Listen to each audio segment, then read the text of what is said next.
أنا بيتر أشرف، رئيس مجلس إدارة شركة نيو ديزاين. شركة موجودة في مصر من سنة 2010. إحنا شركة مختصة في الأبواب وفي الأبراج الباركيه في القوائم.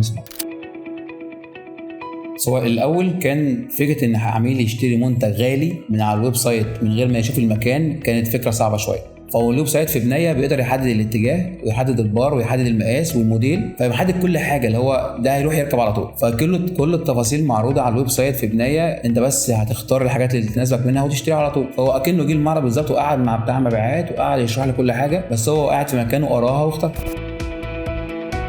دي يعني كانت احلى اكسبيرينس احنا عملناها. ده حقيقي شركه بنايه بتعرف توصل للعميل، والعميل عنده ثقه فيها كبيره، فلما تعرض عليها حاجه بتبقى كويسه. وكمان العميل بياخد كل الضمانات من شركه بنايه على المنتج وضمان ما بعد البيع، فهو كأنه نزل ستوري اشترى بنفسه.